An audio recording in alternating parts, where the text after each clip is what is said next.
Hi, this is Pat McDonald, your host for Banter and Beans, where we're asking the question, what's brewing in Montpelier? And joining me in studio is Eric Bigglestone, who is the owner of Capital Stationery. Welcome. Yes, thank you very much. What a One of great the co-owners. Oh, co-owners. Myself and my brother now. Oh, very nice. Yeah, I don't want to leave him out. So. Thank you, brother. Thank you.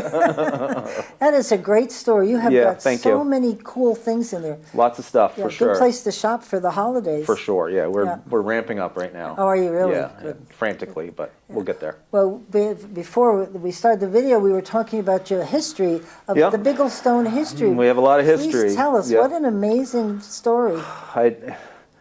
It's weird to talk about yourself, but I guess that's why I'm here, right? Eric, that's the deal. So my grandfather started Capital Stationers in 1950 here in Montpelier. Yeah.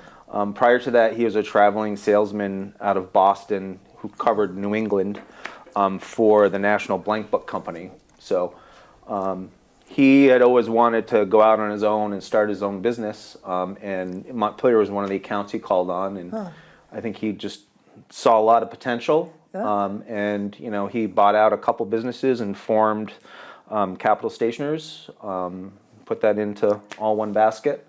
And prior to that, prior to my grandfather, just going back a little further, my great-grandfather, I found these, when we got flooded in 23, we were able to salvage a few things, and I found these envelopes in a box that are from the early 1900s. Oh, you're kidding. Yeah, 1917, 1918, 1920.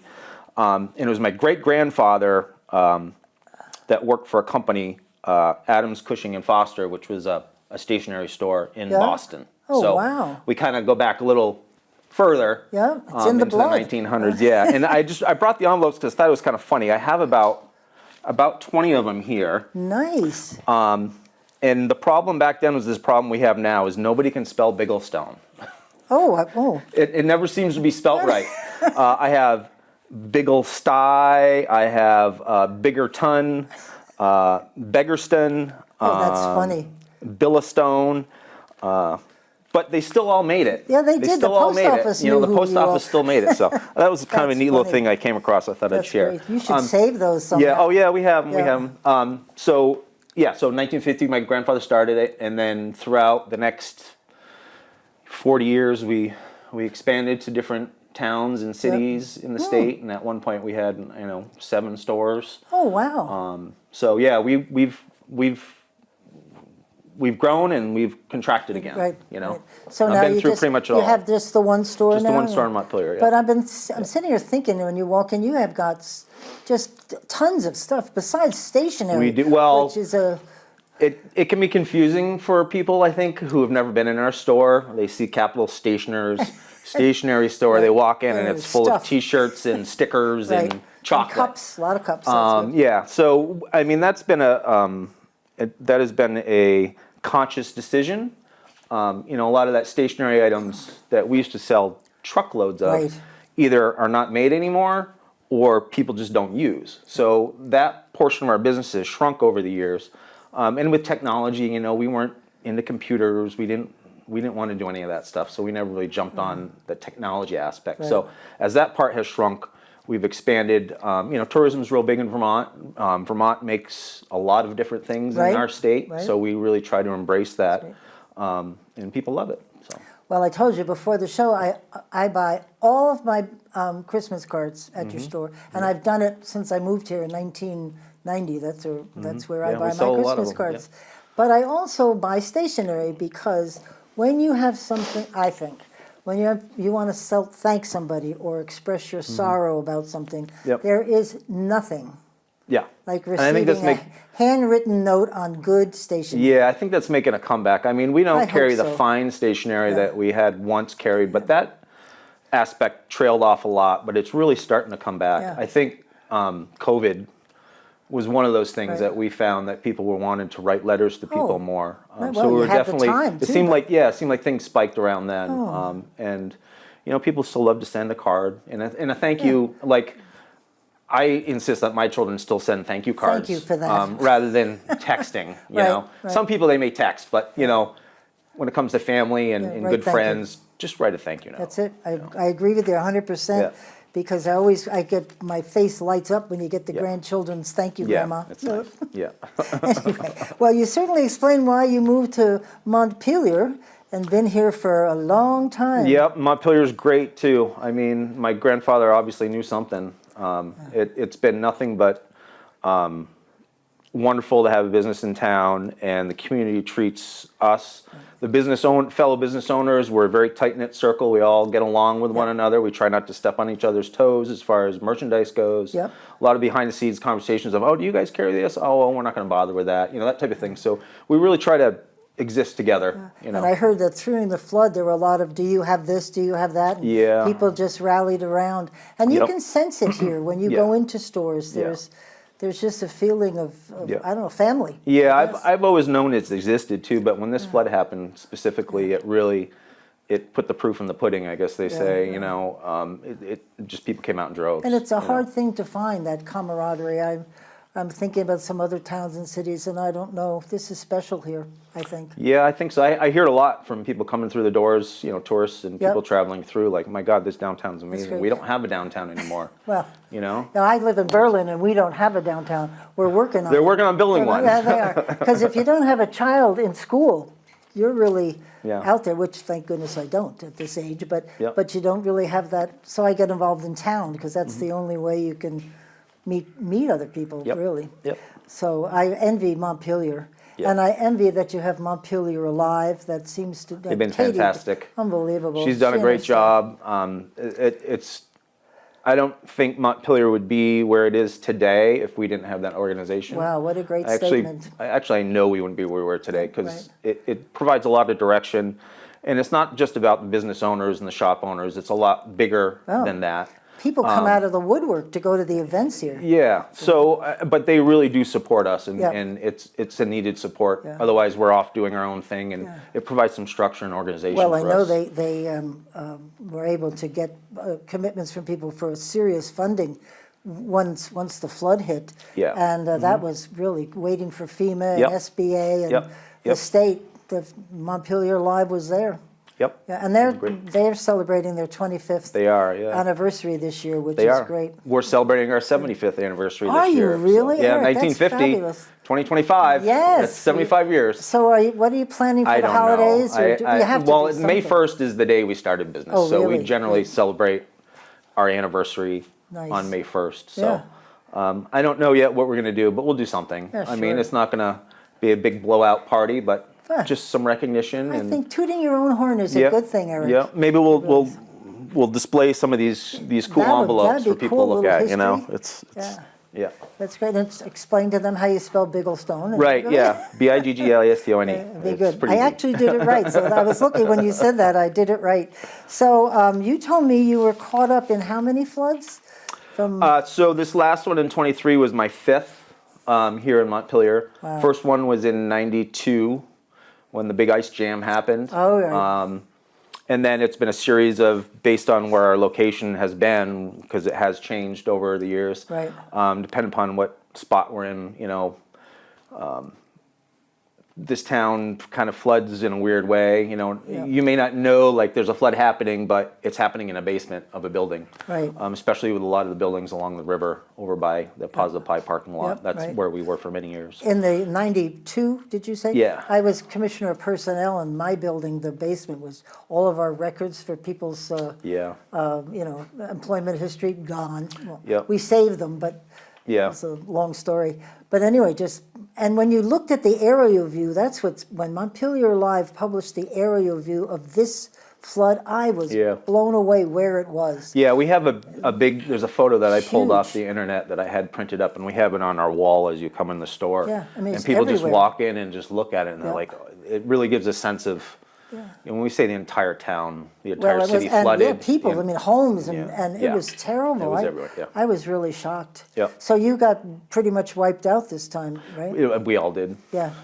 I think there's maybe only a handful of businesses that were able to. And how were you able to get your place back in shape? I know I spoke to one owner who couldn't get the guy to replace the flooring because there's only a handful of people, and they had to wait forever. Yeah, I mean, it's easy to tear stuff apart. It's putting stuff back together properly that you need to do. Tim Heaney He's the only reason we reopened so quick, Great. along with everybody on our block. He went right to town as soon as Great. the water was gone. He was able to line up the contractors, and they got all that work done. Good for Tim. Yeah, so he's definitely one of the reasons why we were able to open so quickly. I've heard his and the name community as before. well. Yeah. Yeah. I mean, we had a lot of volunteers. We got funding, we got grants. As a business, you try to figure stuff out yourself, but when you get in this type of situation, free money, I mean, I'm going to take it because Yeah. we got a lot of things that For sure. a lot of bills to pay, and Yeah. A lot of people took out loans for COVID, and they were reluctant to take out loans during the flood because, you have to pay loans back. yeah. Oh, I know. So free's a little I know. better. Yeah, I mean, yeah, I wasn't. Yeah.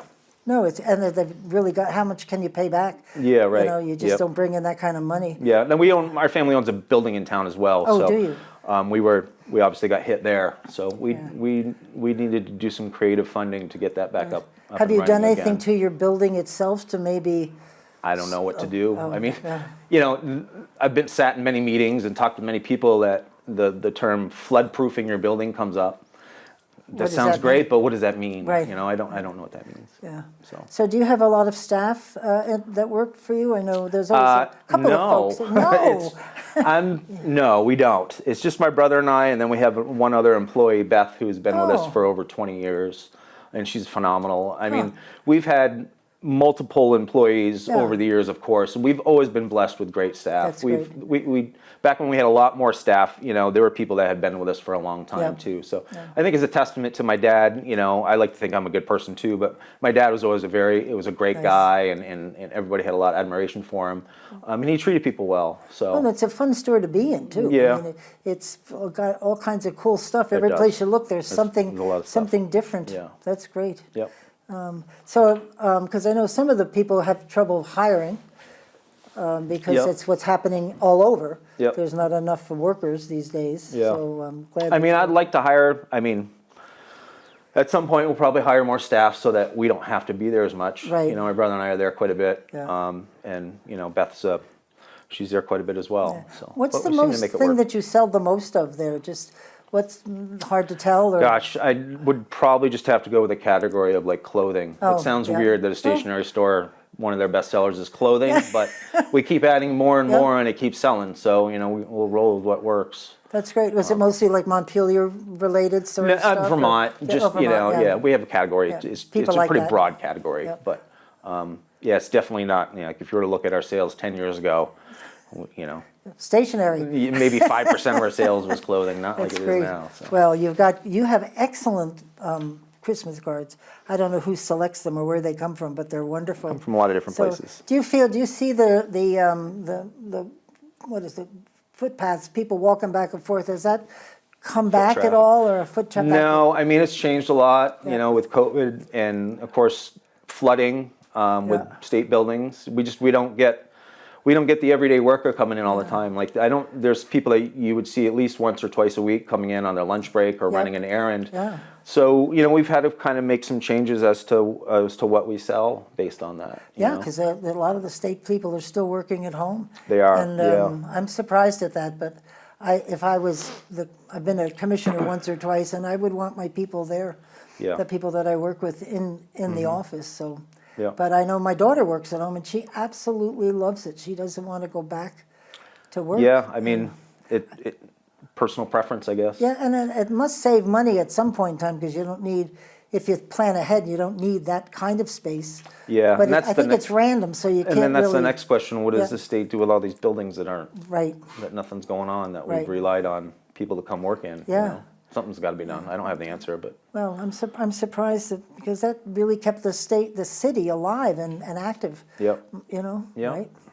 For sure. But so you got some help from the state, from SBA, and from Montpelier Alive, and I know people have been helping individual businesses too, because I'm sure the folks that shop at your store have helped you. They had, yeah, oh yeah. We had one of my brother's college friends. I'm not a big fan of GoFundMe, at least for a business. I feel Yeah. that you put yourself in a situation, you deal with it. But he started a GoFundMe, which helped tremendously. for our flood recovery. So we had income coming in there that's helped, and I think we're at a good level right now. That's good. Not just us. I talked to other business owners. There's They're some good. that are certainly struggling. Don't get me wrong, but there are others that we're doing fine. That's good. So. And Christmas is an important time Christmas of the is year. huge, yeah. It gets you through the next couple of months, which slow down. For sure, right? yeah. So yeah. be sure to shop local and come on downtown. Eric, anything else you want to tell folks? No, just continue to support our downtown. I hear it from people that live all over the world that used to maybe have a downtown, or their downtown isn't as nice as it used to be. I think that we really have something special. We do. And it's not just me saying that. Nope. So I agree with you. And those of us who just visit, just love to visit and walk around, and Yep. especially with the lighted The lighted bridges are That great. is I hope that amazing. stays. Like Oh. I know it's not free. No. So you got to get funding for it, but Yeah. I would love to see something like it expanded even more. Yeah, that was a great idea. Whoever, I know they were working on it for a couple of years. Yep. Well, Eric, thank you very much. Thank you. We We appreciate appreciate it. you coming on. All right. And this is Pat McDonald, your host for Banter and Beans, where we're asking what's brewing in Montpelier.